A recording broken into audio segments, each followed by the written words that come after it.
Hello everyone, नमस्कार दोस्तों। Welcome to true IAS and PCS. PSIR optional की strategy sessions हम लोग कवर कर रहे थे। अभी तक हम उसके ऊपर 2 लेक्चर ले चुके हैं।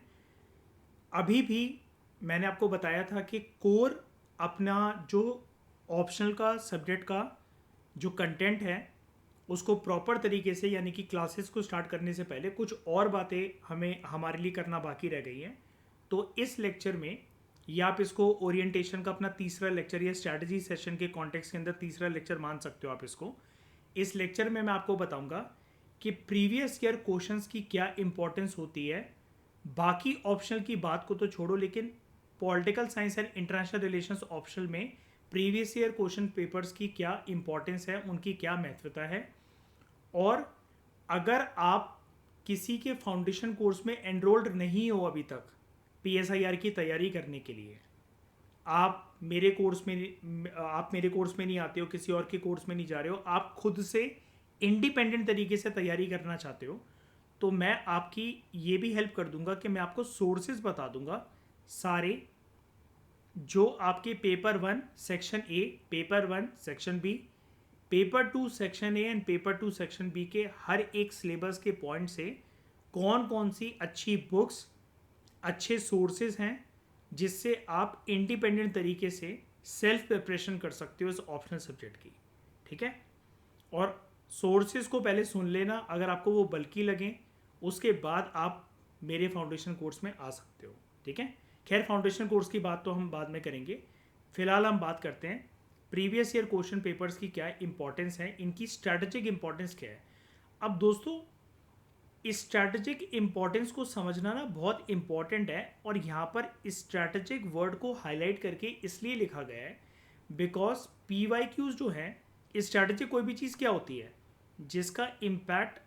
आपको किसी भी डायमेंशन में, किसी भी एरिया में लॉन्ग टर्म तक देखने को मिलता है, यानी कि उसका इम्पैक्ट एक शॉर्ट टर्म ड्यूरेशन के लिए ना होकर लॉन्ग टर्म इम्पैक्ट क्रिएट करे, तो वो होती है कोई भी चीज़ स्ट्रैटेजिक, राइट। पीवाईक्यूज की importance PSIR optional as a subject में स्ट्रैटेजिक इम्पॉर्टेंस इसलिए होल्ड करती है बिकॉज 10-10 साल पुराने क्वेश्चंस की जो थीम्स हैं वो आज भी पूछी जाती है। और एक तो बिल्कुल अचंभित कर देने वाली बात ये है पीएसआईआर ऑप्शनल में कि अगर सिलेबस का कोई एक पॉइंट है आपके सामने, तो जनरली हमारे मेंस में क्या होता है कि सिलेबस का अगर कोई पॉइंट है, एक सिलेबस के पॉइंट से अगर मान लो कि 2025 का मेंस है, तो जनरल स्टडीज़ के उस सिलेबस के पॉइंट से एक ही क्वेश्चन निकलेगा। लेकिन पीएसआई और ऑप्शनल में ऐसा भी होता है कि सिलेबस का अगर कोई एक पॉइंट है, तो 2025 का मान लो मेंस है, उससे कभी कभार आपको 2 से 3 क्वेश्चंस देखने को मिल जाते हैं सेम सिलेबस के पॉइंट से। जैसे अभी यहाँ पर एक एग्जांपल मैं आपको बताऊंगा, नॉन अलाइंड मूवमेंट, ये टॉपिक गिवन है हमारे सिलेबस के अंदर। मैंने प्रीवियस लेक्चर में आपको डिटेल तरीके से सिलेबस डिस्कस करवाया था। सेम ईयर में नैम के एक ही पेपर में एक ही दिन, जिस दिन आप अटेम्प्ट देने गए हो, आपको 2 से 3 क्वेश्चंस देखने को मिल सकते थे। ठीक है, और ऐसा हुआ भी है। तो पीवाईक्यूज की सबसे ज़्यादा इंपॉर्टेंस जो है वो है कि थीम्स काफ़ी ज़्यादा रिपीटेटिव आती हैं। मैं यहाँ पर क्वेश्चंस की भी बात नहीं कर रहा, थीम्स की बात कर रहा हूँ। बड़े सारे जो क्वेश्चंस हैं वो लगातार सेम थीम्स पर आते हैं, क्योंकि यहाँ पर एग्जामिनर के पास ना, या क्वेश्चन जो सेट करते हैं जो भी टीम है, उनके पास ना ज़्यादा स्कोप नहीं है। क्योंकि अगर आप बात करो western political thinkers, Indian political thinkers, उन्होंने अपने कार्यकाल में जब वो जीवित थे, जिस भी कंट्री से वो बिलोंग करते थे, जिस भी परिस्थिति में वो पैदा हुए, उनके देश के अंदर जो राजनीतिक व्यवस्था जो चल रही थी, पॉलिटिकल सिस्टम जो चल रहा था,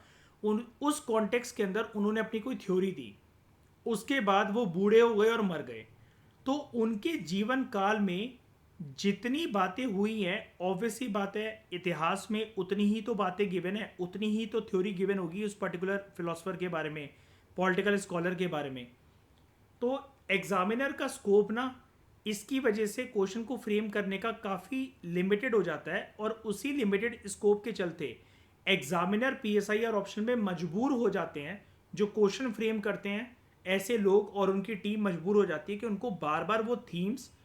पूछनी पड़ती हैं जिसका आंसर कहीं ना कहीं क्वेश्चन की टोन भले ही चेंज हो जाए लेकिन एक ही थीम के इर्द गिर्द रिवॉल्व करता है। तो पी वाई क्यूज़ की इंपॉर्टेंस एक तो रिपीटेटिव थीम्स की है, प्लस अगर आप इन पी वाई क्यूज़ को अच्छे से लिख लिख कर प्रैक्टिस कर लो तो आपका काम जो है वो काफ़ी ज़्यादा आसान हो सकता है। ओके, जैसे हॉब्स एज अ थिंकर हमारे सिलेबस के अंदर गिवन है, तो हॉब्स का जो व्यू है on the state of nature, इसके ऊपर काफ़ी बार क्वेश्चंस आ रखे हैं। नॉन अलाइंड मूवमेंट के ऊपर काफ़ी बार क्वेश्चंस आ रखे हैं। यूरोपियन यूनियन के ऊपर रिपीटेटिव थीम्स आ रखी हैं, यानी कि लगातार क्वेश्चन आ रखे हैं। सत्याग्रह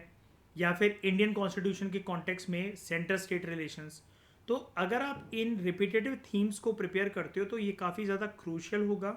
मार्क्स फैचिंग होगा आपके लिए, और आपका मन खुश हो जाएगा ऐसे क्वेश्चंस को देखते हुए, क्योंकि जिस चीज़ के ऊपर अगर आप मेहनत करके गए हो वो सेम चीज़ अगर किसी भी पेपर के अंदर हमारे जीवन में, जब भी हम स्कूल के एग्जाम्स देते थे, कॉलेज के एग्जाम देते थे, ये तो एक इंसान का बेसिक ह्यूमन नेचर है ना कि इंसान कुछ प्रिपेयर करके गया और वो सेम चीज़ उसको एग्जाम के अंदर देखने को मिल गई, तब हमें अच्छा लगता है कि हमारी मेहनत काम आई, कि जो हम पढ़ कर गए हैं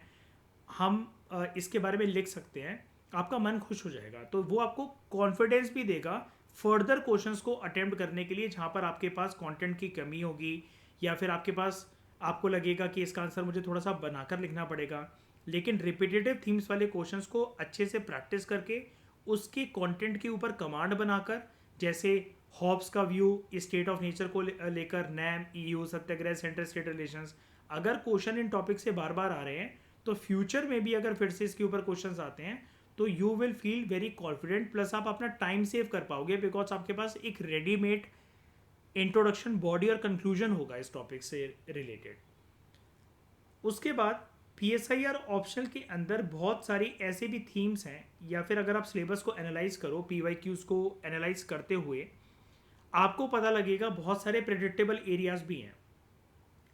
अब क्वेश्चन ना दोनों तरीके के आते हैं। एक कन्वेंशनल क्वेश्चन, जैसा कि मैंने आपको बताया कि प्लेटो के बारे में जितनी बातें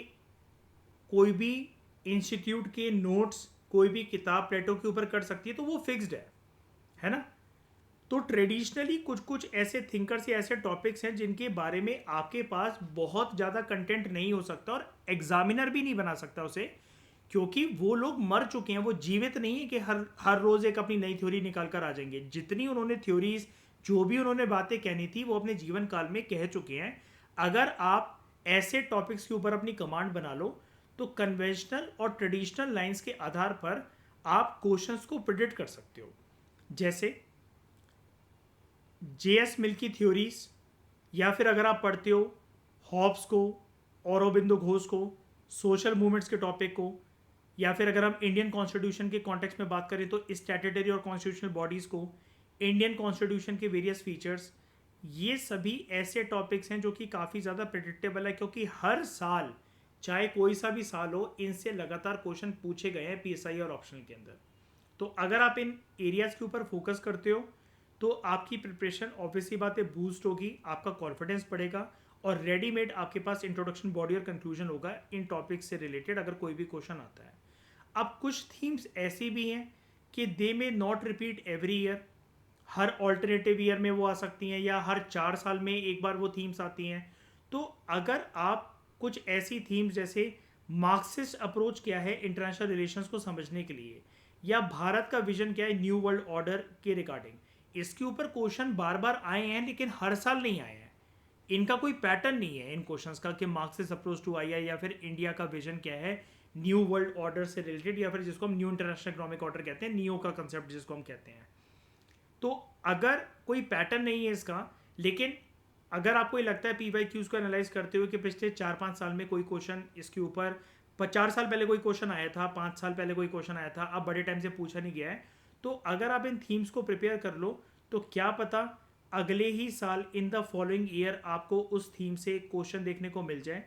ठीक है, तो ये आपकी काफ़ी ज़्यादा एक इफेक्टिव और इंटेलिजेंट अप्रोच रहेगी पीएसआई और ऑप्शनल को प्रिपेयर करते वक्त। उसके बाद एक चीज़ का और ध्यान रखना चाहिए हमें कि कुछ क्वेश्चंस आपको चैलेंजिंग नेचर के भी देखने को मिलेंगे। अब ऐसा नहीं होगा कि आपने पूरा ऑप्शनल प्रिपेयर कर लिया, आपने एमए करी हुई है पॉलिटिकल साइंस से, ग्रेजुएशन करी हुई है, आप गोल्ड मेडलिस्ट थे अपने कॉलेज के अंदर, तो आप सारे के सारे क्वेश्चंस को बिना डिफिकल्टी, बिना चैलेंज के कर ही लोगे। बहुत सारे क्वेश्चंस, ज़्यादातर तो क्वेश्चंस देखो ऐसे ही मिलेंगे अगर आपका सिलेबस अच्छे से प्रिपेयर्ड है, कि वो इजी से मॉडरेट लेवल के होंगे, लेकिन कुछ थोड़े से डिफ़िकल्ट लेवल के भी क्वेश्चंस आ सकते हैं, ठीक है, जिसके लिए आप जो नॉलेज पढ़कर गए हो, थ्योरेटिकल नॉलेज पढ़कर गए हो, आपको उसको अप्लाई करते हुए आंसर को वहीं पर फ्रेम करना होगा। जैसे यूरोसेंट्रिज्म का टॉपिक, यानी कि यूरोप के ऊपर फोकस करते हुए कुछ थ्योरीज डिस्कस करना, राजनीतिक स्ट्रक्चर को डिस्कस करना, या पोस्ट कोलोनियलिज्म की थ्योरीज को डिस्कस करना, ठीक है, इंटरनेशनल कोर्ट ऑफ जस्टिस का टॉपिक हो गया, डिस्ट्रिक्ट प्लानिंग कमेटी हो गया। अब ये थोड़ी सी ऐसी चीज़ें हैं कि ऑप्शनल के अंदर एक तो ये वाला कंटेंट काफ़ी ज़्यादा फैक्चुअल है, यानी कि अगर आपको पता होगा इनका बेसिक तभी आप आंसर लिख पाओगे। प्लस सिर्फ फैक्ट्स तो लिखने नहीं है हमें ऑप्शनल के अंदर, फैक्ट्स तो बहुत कम पूछे जाते हैं, मतलब फैक्चुअल क्वेश्चंस, अगर पहली बात है फैक्चुअल क्वेश्चंस पूछे नहीं जाते हैं, क्वेश्चन की टोन फैक्चुअल हो सकती है, लेकिन अगर आप सिर्फ फैक्ट्स लिख कर आ जाओगे तो आपको 10% मार्क्स भी नहीं मिलेंगे। मान लो अगर 10 नंबर का क्वेश्चन है तो आपको 1 नंबर भी शायद से मिलेगा। फैक्चुअल नेचर के अलावा वो क्वेश्चंस डिमांड करते हैं कि आप अपनी एनालिसिस को पुट करो, प्लस स्कॉलर्स को कोट कर आओ। तो कुछ क्वेश्चंस, कहने का मतलब ये इतने माइक्रो लेवल के होते हैं कि एग्जाम में हो सकता है कि आपके पास ये जो पूरा अस्त्र शस्त्र का भंडार है, कि बिल्कुल माइन्यूट लेवल पर एक क्वेश्चन आ गया इंटरनेशनल कोर्ट ऑफ जस्टिस, अब आप इसको रिकॉल नहीं कर पा रहे, तो फैक्चुअल इन्फॉर्मेशन आपकी वीक हो जाएगी। हाँ, आप इसकी एनालिसिस में क्वेश्चन की टोन को देखते हुए कुछ ना कुछ व्यू पॉइंट्स अपने रख सकते हो, कुछ स्कॉलर्स को कोट कर सकते हो, लेकिन कुछ आप डिफिकल्टी या चैलेंज जरूर फेस करोगे ऐसे क्वेश्चंस को लिखते हुए। तो आपको करना क्या है, अब ऐसे क्वेश्चंस को आप कर कैसे सकोगे? सिंपली आपको PYQs जो है उनका सहारा लेना है। अब कैसे? मान लो कि कोई क्वेश्चन आया था, right a note on European union, तो जो सिलेबस के अंदर यूरोपियन यूनियन के अलावा जो पैरेलल बॉडीज गिवन है, जैसे आपका आसियान जो है वो वर्ड गिवन है सिलेबस के अंदर, आपका जो सार्क है उसके बारे में जो है वो गिवन है सिलेबस के अंदर, नाफ्ता जो वर्ड है वो गिवन है। तो आप ऐसी पैरेलल बॉडीज़ को, कि अगर क्वेश्चन EU के ऊपर आया था तो कल को आपको रेडी रहना चाहिए, अपने दिमाग को ये कमांड देनी चाहिए कि क्वेश्चन ऐसा भी आ सकता है, write a note on ASEAN, write a note on South Asian Association for Regional Cooperation, write a note on NAFTA. ऐसी चीज़ें आपको आ सकती हैं। तो ये PYQs से आपको हेल्प मिलेगी, ताकि आप इस प्रकार के जो फैक्चुअल नेचर के जो टफ क्वेश्चंस हैं, जिनकी टोन थोड़ी सी टफ होती है, क्योंकि रिक्वायर्ड टाइम के अंदर रेडीमेड आपके पास हो सकता है कि उनका इंट्रोडक्शन बॉडी कंक्लूजन रेडी ना हो, तो ऐसे क्वेश्चंस को आप PYQs को अच्छे से प्रैक्टिस करके और एक अनुमान लगाकर कि पैरेलली मैं बहुत सारे एरियाज को प्रिपेयर कर लूँ, आप ऐसे क्वेश्चंस को बहुत इफेक्टिव तरीके से डील कर सकते हो। उसके बाद जैसा कि मैं आपको बता रहा था, मल्टीपल क्वेश्चन सेम ईयर में एक सिंगल टॉपिक से भी पूछे जाते हैं। जैसे मल्टीपल क्वेश्चंस अलग अलग ईयर में एक टॉपिक से आए हों, जिसको हम बोल रहे थे रिपीटेटिव थीम्स के, बार बार क्वेश्चन आते हैं, हर साल आते हैं। कुछ टॉपिक्स ऐसे हैं जिनके क्वेश्चंस हर साल आते हैं, कुछ टॉपिक्स ऐसे हैं जिनके क्वेश्चंस हर एक साल को छोड़ के दूसरे साल आते हैं, कुछ टॉपिक्स ऐसे हैं कि जिसका आपको देखने को मिलेगा कि हर 3 साल में, हर 4 साल में, हर 5 साल में उसके ऊपर क्वेश्चन पूछे जा रहे हैं। लेकिन कुछ टॉपिक्स ऐसे हैं कि वो आए जब मर्जी, उनका कोई पैटर्न ऐसा नहीं है कि वो 1 साल में, 2 साल में, 3 साल में आएंगे, लेकिन अगर उसके ऊपर क्वेश्चन आ गया तो एक ही साल में हो सकता है आपको उससे 2-3 क्वेश्चन देखने को मिल जाए। अब ऐसे कौन से टॉपिक हैं? जैसे PSIR ऑप्शनल का पेपर सेट करने वाले जो लोग हैं, उनकी नज़रों में नॉन अलाइनमेंट मूवमेंट का, NAM का जो टॉपिक है, प्लस पॉलिटिकल थ्योरी से रिलेटेड जो भी चीज़ें हैं, ये कुछ ऐसे टॉपिक्स हैं जिससे आपको मल्टीपल क्वेश्चंस, 2 से 3 क्वेश्चंस, जिस साल आप क्वेश्चन कर रहे हो, एग्जामिनेशन हॉल में बैठ के क्वेश्चन पेपर आपके सामने है, तो उसी साल आपको सेम पेपर के अंदर 2 से 3 क्वेश्चन देखने को मिल जाएंगे। अब इसका एक ड्रॉबैक भी होता है दोस्तों। ड्रॉबैक दोस्तों इसका ये होता है कि अगर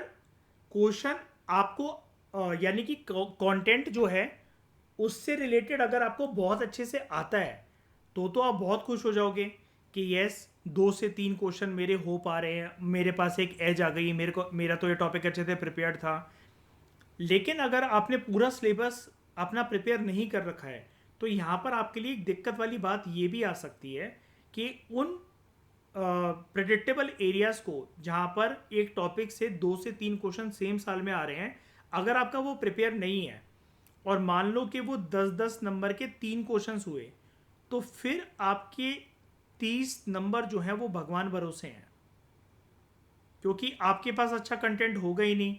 और सेम क्वेश्चंस का टॉपिक है जैसे नॉन अलाइन मूवमेंट या पॉलिटिकल थ्योरी, और तीनों क्वेश्चन में आपको कुछ नहीं आता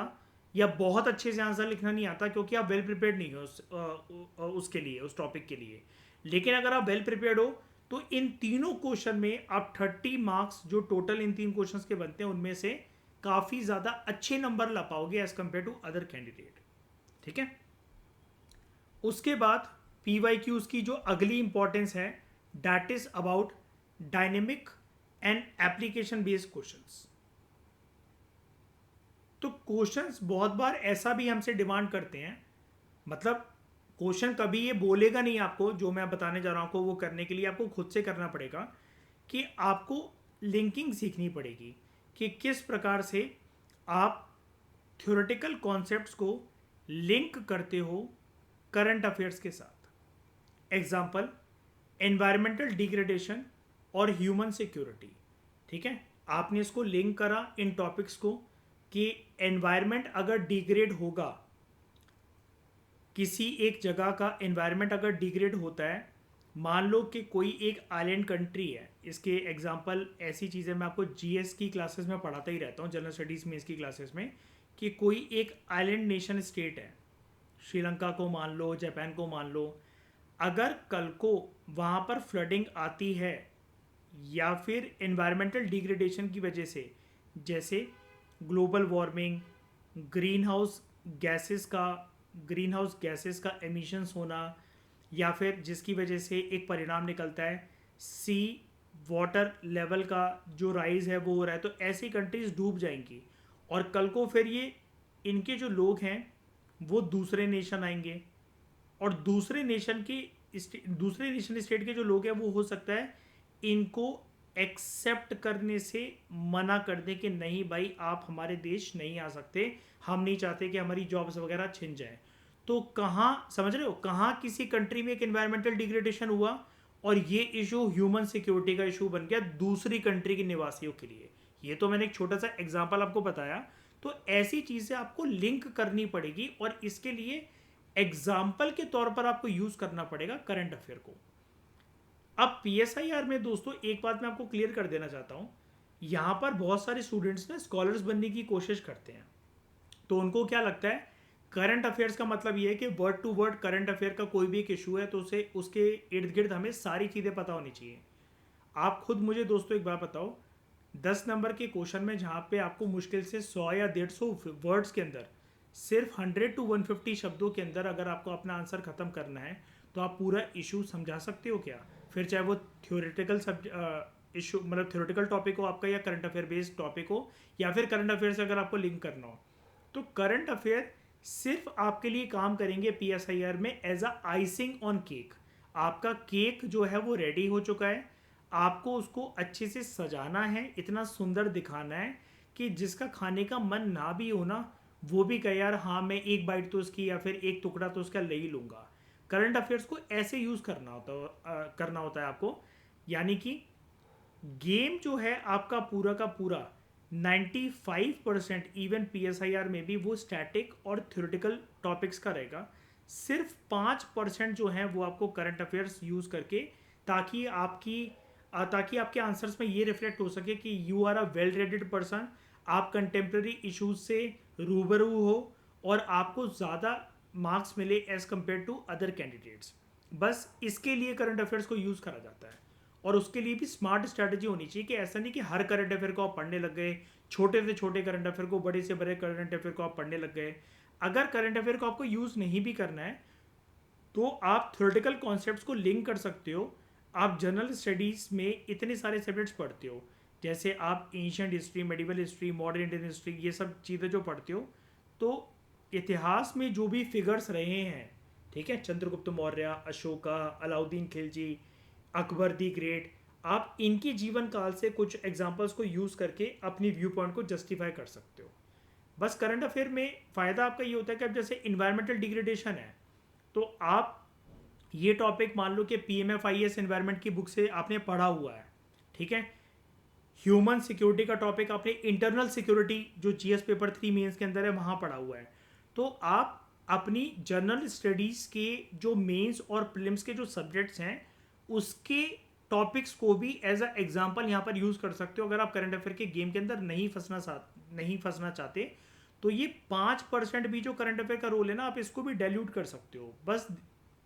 बस एक इम्पॉर्टेंट बात ये जो कि आपके लिए अच्छी साबित हो सकती है वो ये है दोस्तों, आपके अंदर बहुत बेहतरीन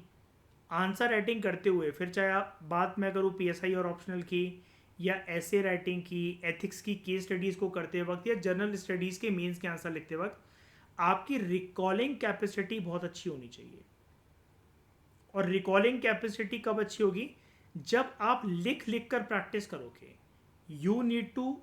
right write and write in order to learn anything. तो आपको कंटेम्प्रेरी इशू से थोड़ा सा अपडेटेड रहना पड़ेगा। ऐसा एसेंशियल है, इम्पॉर्टेंट है, लेकिन ये मस्ट नहीं है कि अगर आप ये नहीं करोगे तो आप फेल ही हो जाओगे या आप पास ही नहीं कर सकते PSI ऑप्शन को। ये सब बकवास है। मेंस में दोस्तों हमेशा एक चीज़ याद रखना है, फिर चाहे आप GS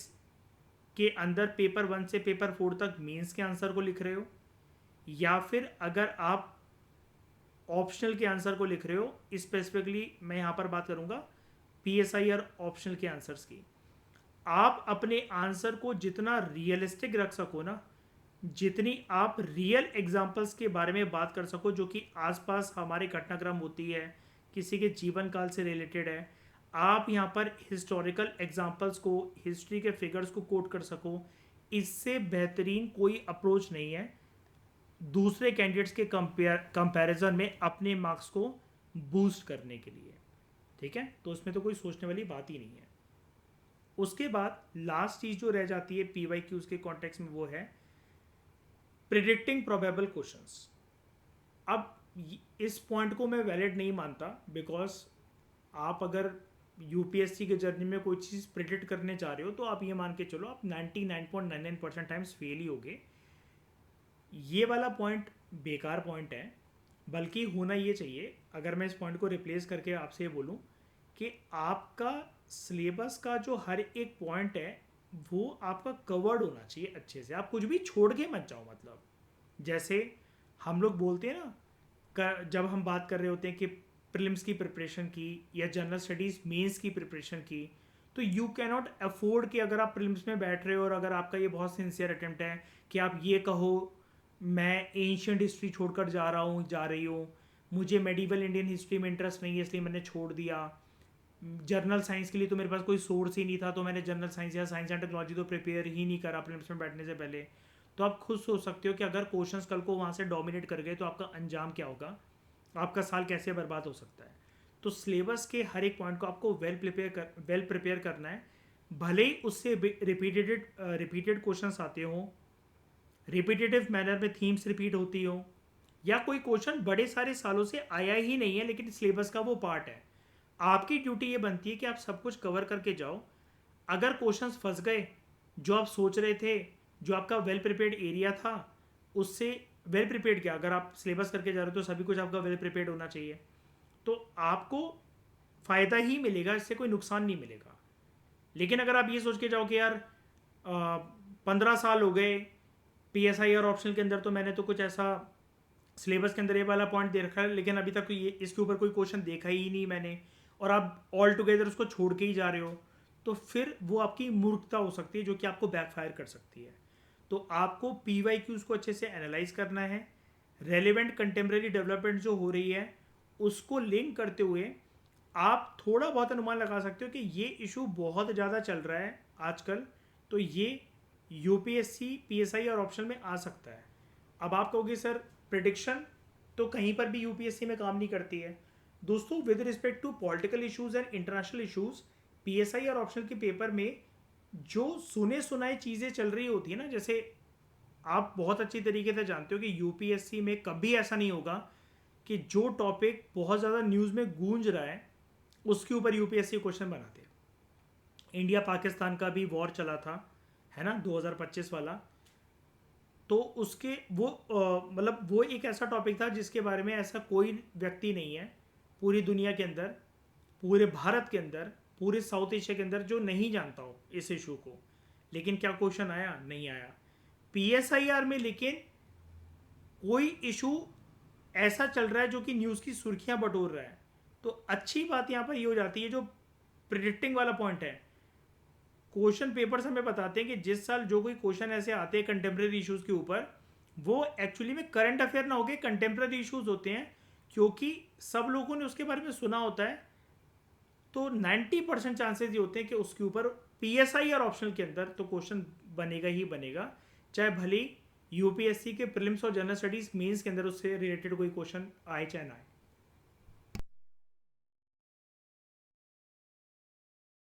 तो इसके लिए आपको पास्ट ईयर्स के पेपर को अच्छे से प्रिपेयर करना पड़ेगा, स्टडी करना पड़ेगा, आपको अपडेटेड रहना पड़ेगा करंट अफेयर से। रीसेंट जो भी डेवलपमेंट्स हो रही हैं क्वेश्चंस के साथ उनको लिंक करना पड़ेगा। एग्जाम्पल, सुप्रीम कोर्ट की जजमेंट मान लो आई है इलेक्टोरल बॉन्ड्स के केस के ऊपर, तो ये आपको पता होना चाहिए कि सुप्रीम कोर्ट ने क्या कहा है। इलेक्शन कमीशन ऑफ इंडिया का रोल क्या है in conducting free and fair elections. तो ये कुछ हर एक साल, जैसे यहाँ पर तो 2024 लिखा हुआ है, लेकिन हर एक साल जो ऐसे सुने सुनाए इश्यूज होते हैं जो कि आपको हर करंट अफेयर मैगजीन के अंदर, या करंट अफेयर मैगजीन आप नहीं भी पढ़ते हो तो न्यूज़पेपर की सुर्खियों में वो आपको कहीं ना कहीं देखने को मिलेंगे ही मिलेंगे। तो ऐसे आप प्रेडिक्ट कर सकते हो क्वेश्चंस को। तो कुल मिलाकर बात यही है, आपको पीएसआईआर में अगर मार्क्स चाहिए हैं और बहुत सारे क्वेश्चंस के अंदर अगर आप अपनी मेहनत को बचाना चाहते हो, that you should have a readymade introduction, conclusion and body. तो उसके लिए आपको बहुत अच्छे से रिव्यू करना पड़ेगा, एनालाइज करना पड़ेगा पीवाईक्यूज़ को, क्योंकि पीवाईक्यूज़ की इम्पॉर्टेंस और किसी ऑप्शनल सब्जेक्ट के अंदर हो ना हो, लेकिन पीएसआई और ऑप्शनल के अंदर तो बहुत ज़्यादा है। ठीक है, तो इससे आपको ये स्कोप भी पता चलता है कि आपको पढ़ना क्या है, आपका बेसिक टॉपिक जो है उनका सॉलिड फाउंडेशन भी प्रिपेयर होता है, और आपको ये भी पता लगता है कि कितनी गहराई में जाकर, कितने डेप्थ में जाकर क्वेश्चन उस टॉपिक से पूछे जा रहे हैं। ठीक है, तो इससे आपको क्वेश्चंस का जो नेचर है वो रिकॉग्नाइज करने को मिलेगा, कुछ इमर्जिंग ट्रेंड जो हैं वो पता लगेंगे, पैटर्न पता लगेगा कि क्वेश्चंस बनाए कैसे जाते हैं। ठीक है, इसके बारे में मैंने बहुत डिटेल में आपको बता दिया। अब दोस्तों हम बात करते हैं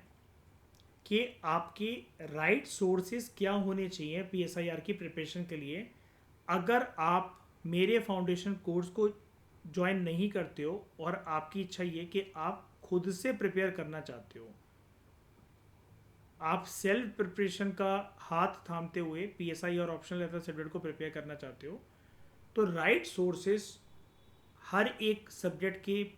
पॉइंट से रिलेटेड, जिससे आपका सब्जेक्ट का वो वाला पॉइंट कवर हो जाए, तो उसको हम समझते हैं। इसमें मैं आपकी हेल्प करता हूँ। तो सोर्सेज को चूज करते वक्त आपको 3 चीज़ों का खास तरीके से ध्यान रखना है। सबसे पहले, you should know the syllabus by heart. ठीक है, सबसे पहले तो you should be able to decode the syllabus जो कि यूपीएससी ने दिया है पीएसआई और ऑप्शनल में, ताकि आपको ये पता लग सके उससे क्या इम्पॉर्टेंट है, आप टॉपिक्स को कैसे प्रायोरिटाइज करोगे।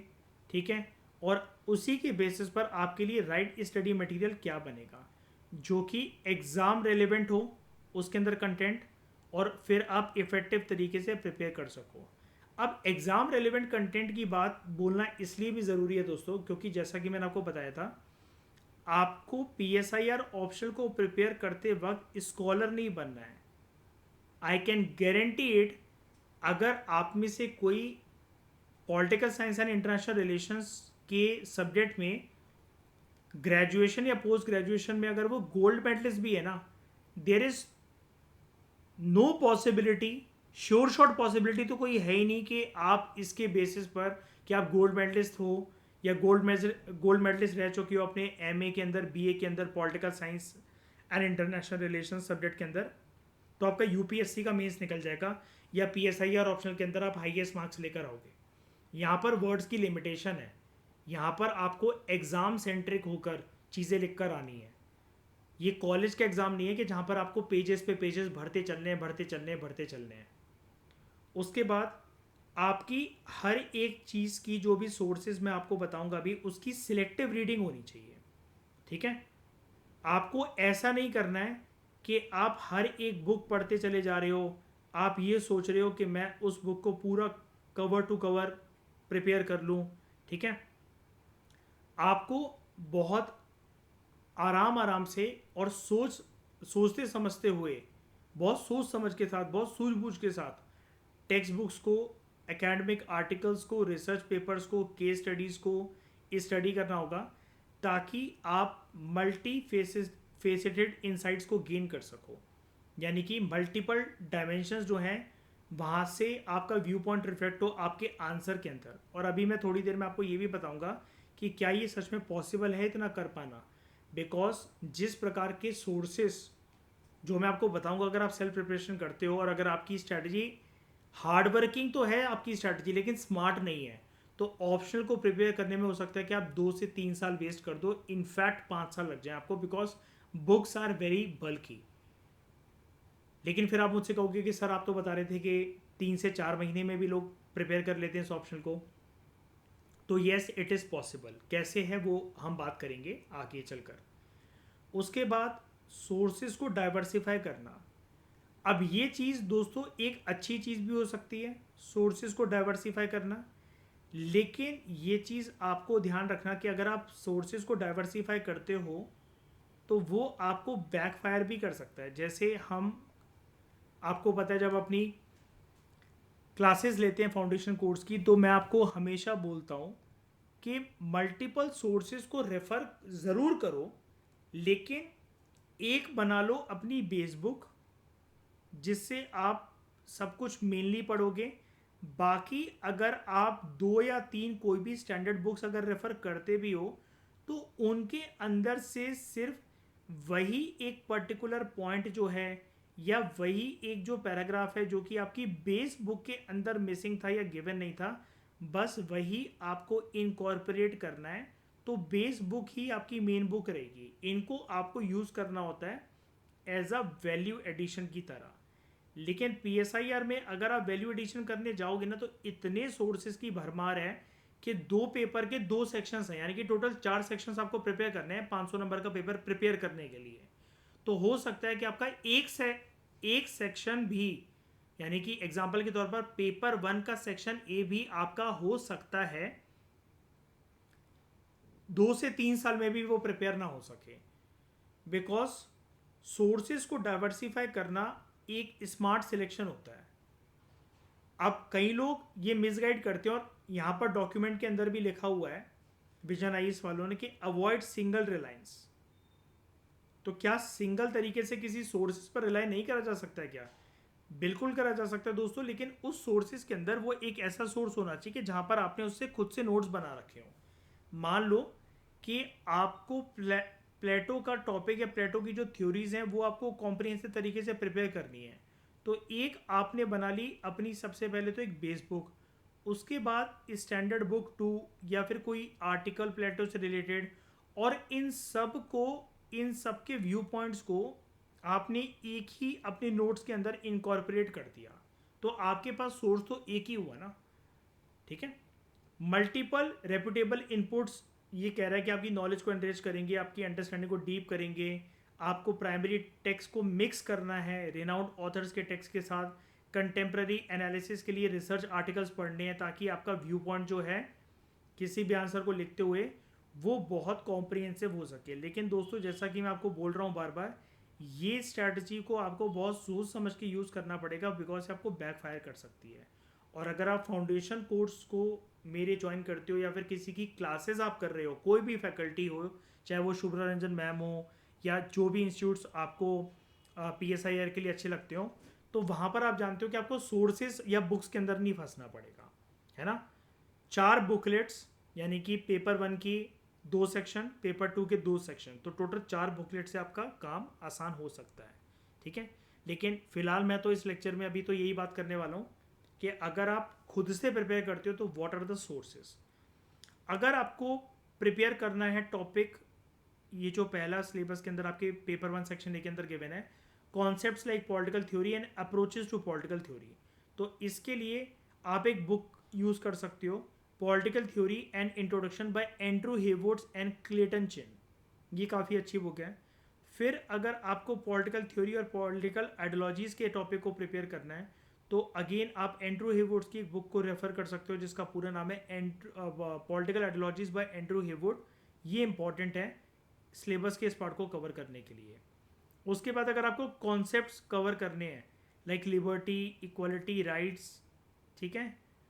जस्टिस, पावर, तो उसके लिए एक बड़ी फेमस बुक आती है an introduction to political theory by OP Gauba. अब ये ऑप्शनल यहाँ पर इन्होंने इसलिए बोला हुआ है, यानी कि ये आपके ऊपर है। अगर आप एंड्रू हेवुड्स की ये दोनों बुक्स जो हैं अगर आप इनको यूज़ कर रहे हो ना,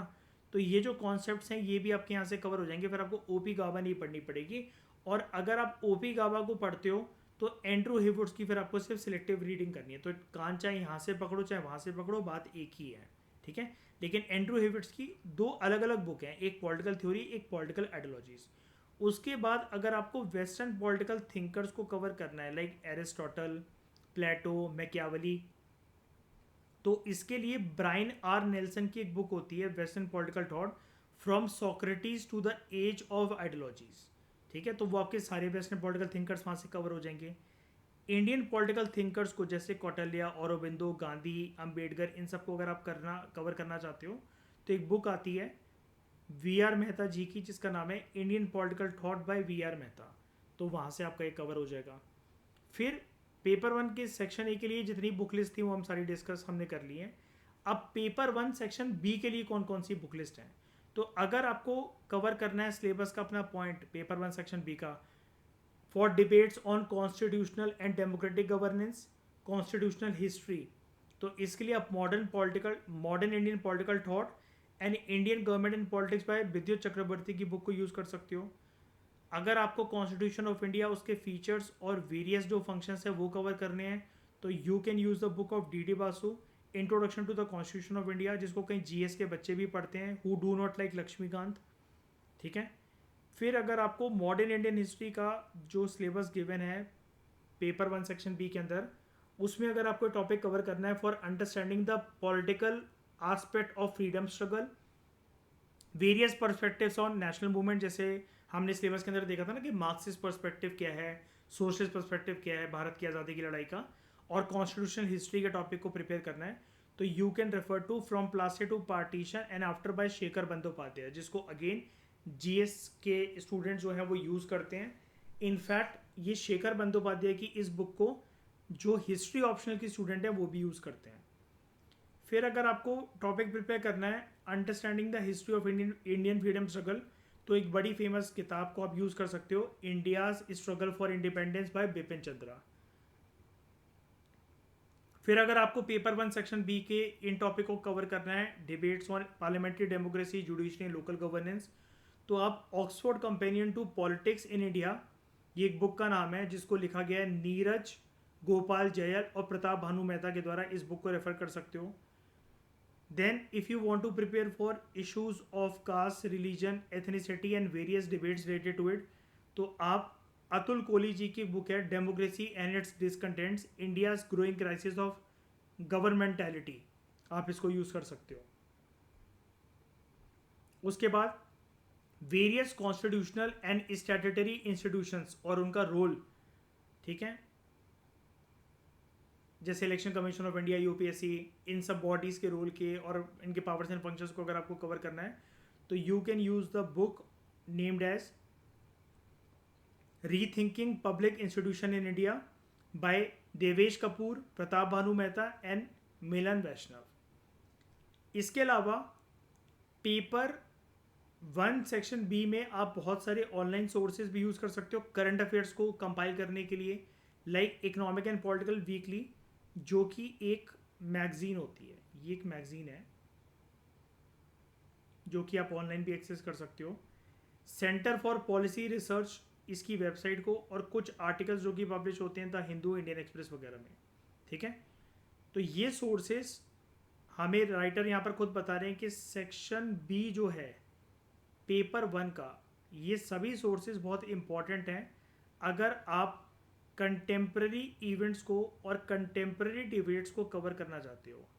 यहाँ पर ये इन ऑनलाइन सोर्सेज की दोस्तों बात हो रही है, क्योंकि ऊपर जितनी भी बुक्स हैं वो तो थ्योरेटिकल बुक्स हैं जो कि आपका स्टैटिक पोर्शन कवर करवाएंगी। नाउ कमिंग टू पेपर 2 और उसका सेक्शन ए, अगर आप कवर करना चाहते हो इंटरनेशनल रिलेशंस की थ्योरीज के टॉपिक को, related debate, criticism, changing international political order, contemporary global concerns of human rights, terrorism and environmental issues, अगर आपको इन सब टॉपिक्स को प्रिपेयर करना है तो you can use the book of the globalization of world politics by John Baylis, Patricia Owens and Steve Smith. लेकिन दोस्तों जितनी फॉरेन ऑथर्स की बुक है ना, स्पेशली ये वाली जो बुक है ये काफ़ी कॉस्टली बुक है। लगभग इसकी कीमत जो है वो 1000 रुपये के आसपास होती है इस बुक की कीमत। तो अगर आप पैसा खर्च कर सकते हो खुद से प्रिपेयर अगर आपको करना है, ये सोर्सेस तो बहुत अच्छे हैं दोस्तों, सारा कवर हो जाएगा इससे। लेकिन सवाल यही उठता है कि आप इसको पहले पूरा पढ़ सको। पहले तो आप यही सोर्सेज देख लो जो अभी तक जिस हमने पेपर 1 से रिलेटेड डिस्कस करे हैं, अभी तो पेपर 2 के शुरू हुए हैं। ठीक है, और उसमें से कुछ कुछ बुक की कीमत भी मैंने आपको बताई। उसके बाद अगर आप ओवरऑल अंडरस्टैंडिंग गेन करना चाहते हो कि ग्लोबल पॉलिटिक्स वर्क कैसे करता है, तो ये बुक आपको कवर करनी चाहिए। अगेन एंड्रू हेवुड्स की एक बुक है ग्लोबल पॉलिटिक्स। की कॉन्सेप्ट जो है इंटरनेशनल रिलेशंस के, इंटरनेशनल रीजनल ऑर्गेनाइजेशंस के, या जो थ्योरीज हैं या डिबेट्स हैं, वो इस बुक के अंदर बहुत बेहतरीन तरीके से कवर करी गई हैं। फिर अगर आप कंटेम्प्रेरी ग्लोबल कंसर्न्स को और दूसरे मिसलेनियस टॉपिक्स को कवर करना चाहते हो तो एमए पॉलिटिकल साइंस का जो मटेरियल है इग्नू का, और अगेन एंड्रू हेवुड्स की ये जो ग्लोबल पॉलिटिक्स वाली ये जो बुक है, आप इसको साथ में यूज़ कर सकते हो। उसके बाद state in comparative politics, approaches to comparative politics, social movements and politics of representation and participation, जो हमारा पेपर का मेन थीम है, कंपैरेटिव पॉलिटिक्स ही नाम है पेपर का। अगर आप उसको प्रिपेयर करना चाहते हो तो you can use the book of comparative politics by J C Johari and comparative politics by Tapan Biswal. फिर अगर आपको ग्लोबलाइजेशन के टॉपिक को प्रिपेयर करना है, responses from developed and developing societies, तो आप गवर्निंग ग्लोबलाइजेशन नाम की एक बुक है, governing globalization issues and institutions, ये बुक का नाम है जिसको दीपक नैयर ने लिखा है। फिर अगर आप बहुत सारे कंटेम्प्रेरी ग्लोबल इवेंट्स को और एकेडमिक डिबेट्स जो उनसे रिलेटेड होती हैं उसको कवर करना चाहते हो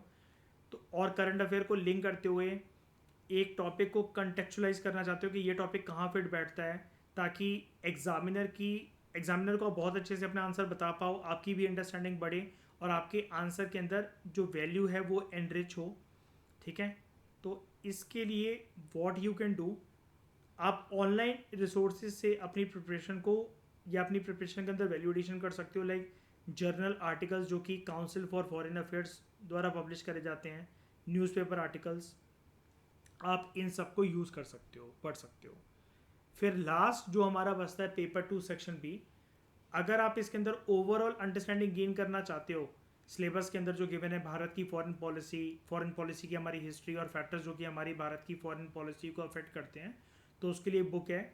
challenges and strategies rethinking India's foreign policy by Rajiv Sikri. फिर Indian foreign policy, determinants of foreign policy, the institutions of policy making, continuity and change. इस टॉपिक को अगर आप प्रिपेयर करना चाहते हो सिलेबस के, the book is Oxford handbook of India's foreign policy by David Malone, C Raja Mohan and Srinath Raghavan. फिर अगर आप इंडिया का रिलेशन बड़ी सारी कंट्रीज़ के साथ जो एसोसिएटेड होता है, जैसे बायलेटरल रिलेशंस या मल्टीलेटरल रिलेशंस, इंडिया रशिया का रिलेशन, इंडिया पाकिस्तान का रिलेशन, इंडिया चाइना, इंडिया और साउथ एशिया का relation, global north global south के साथ भारत का रिलेशन, लैटिन अमेरिकन कंट्रीज़ के साथ इंडिया का रिलेशन, और nuclear question and associated debates, India की क्या अप्रोच है टुवर्ड्स ग्लोबल मल्टीलेटरिज्म। इस टॉपिक को सिलेबस के अगर आप प्रिपेयर करना चाहते हो तो you can use the book of Indian foreign policy and overview by Harsh V Pant, और the India way, strategies for an uncertain world, जिसको हमारे फॉरेन मिनिस्टर ने लिखा है। ठीक है, who was ex diplomat of India, S Jaishankar. ठीक है, अब पेपर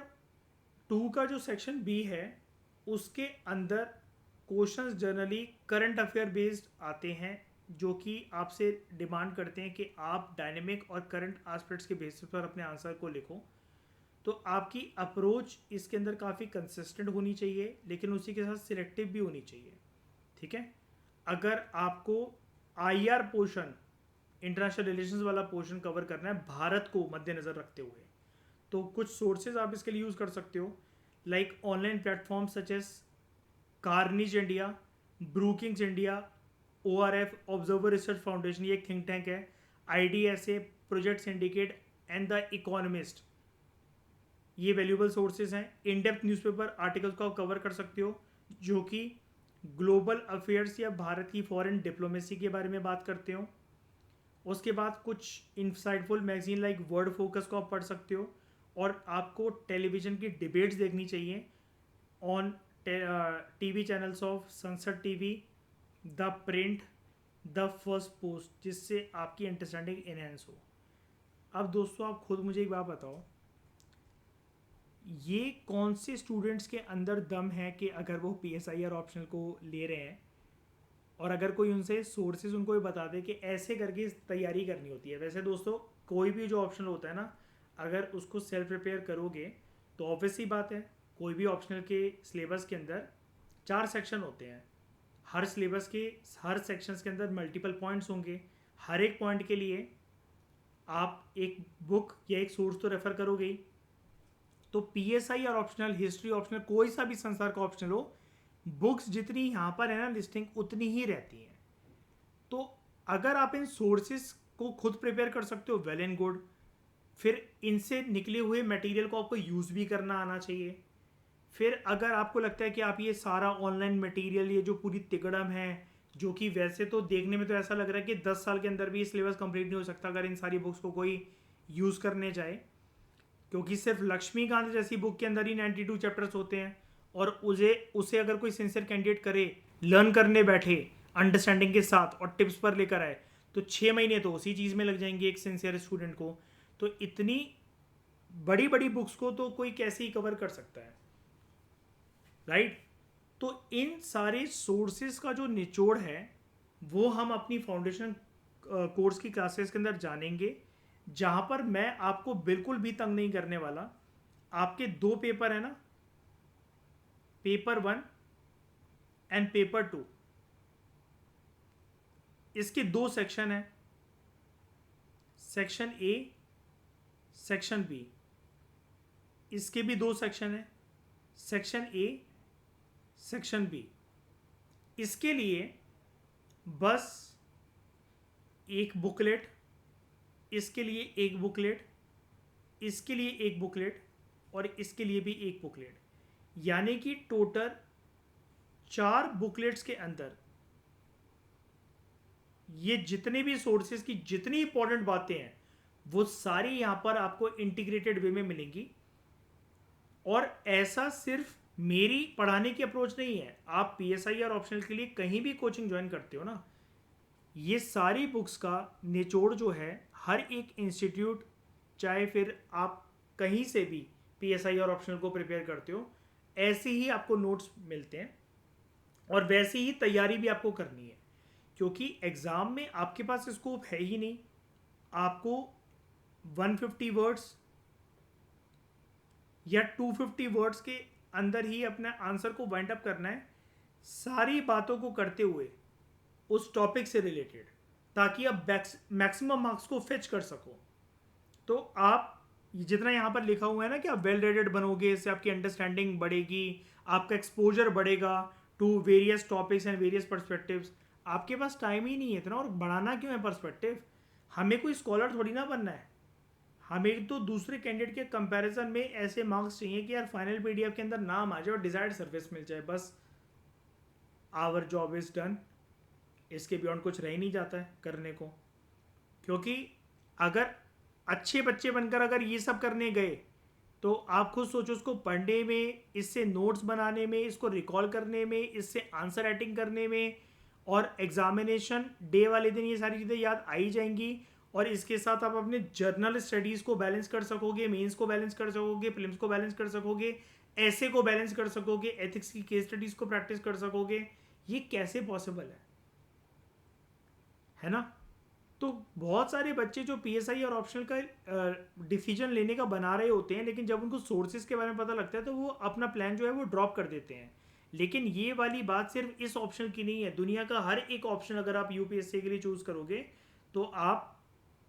सोर्सेज के रिगार्डिंग तो ऐसे ही चैलेंज फेस करोगे जहां पर हर एक पॉइंट को कवर करने के लिए मल्टीपल सोर्सेज को आपको रेफर करना पड़ेगा। ठीक है, तो हमारी फाउंडेशन कोर्स की क्लासेस में जब ये अभी मैं सारी स्ट्रैटेजी सेशंस और ओरिएंटेशन क्लासेस जो मैं अभी इतनी बनाए जा रहा हूँ, ये आज हमारी तीसरी क्लास है, जब इसकी पूरी बात कंप्लीट हो जाएगी तो जब हम अपने पेपर 1 सेक्शन ए के सिलेबस को शुरू करेंगे, यानी कि पीएसआईआर को पढ़ना शुरू करेंगे, वहाँ पर आपको कोई भी दिक्कत नहीं आएगी और आपको सोर्सेज में मैं नहीं फंसने दूंगा। That's my personal guarantee if you are joining my foundation course. Okay, तो इस डिस्कशन में दोस्तों फिलहाल इतना ही। स्ट्रैटेजी या ओरिएंटेशन की क्लास जो पीएसआई और ऑप्शनल की है उसके कॉन्टेक्स्ट के अंदर हमारी जितनी इंपॉर्टेंट बातें थी वो कवर हो चुकी हैं। अगली क्लास से हम अपने जो स्टैटिक जो कंटेंट है हमारा पीएसआई और ऑप्शनल का पेपर 1 सेक्शन है, पॉलिटिकल थ्योरी के अप्रोचेस, इन सब को पढ़ना शुरू कर देंगे। उससे पहले बस मैं आपको थोड़ी सी जनरल गाइडेंस दूंगा हर एक पेपर के सेक्शन को शुरू करवाते हुए, यानी कि जब मैं अगली क्लास में पेपर 1 सेक्शन ए को शुरू करवाऊंगा तो मैं आपको बताऊंगा कि इसको आपको प्रिपेयर कैसे करना है। पहले ही बताऊंगा कि इसके आंसर राइटिंग आपको कैसे करनी है। उसके बाद हम जब पेपर 1 सेक्शन बी को शुरू करेंगे, पेपर 2 सेक्शन ए या बी को शुरू करेंगे, उसके अंदर भी मैं आपको हर एक सेक्शन से पहले किसी भी पेपर का वो सेक्शन हो, मैं आपको एक ब्रॉडर अंडरस्टैंडिंग दूंगा कि आपकी अप्रोच क्या होनी चाहिए मेरे लेक्चर्स करते वक्त और खुद से सेल्फ स्टडी करते वक्त। ठीक है, तो इस डिस्कशन में दोस्तों फिलहाल इतना ही। Thank you very much for discussion.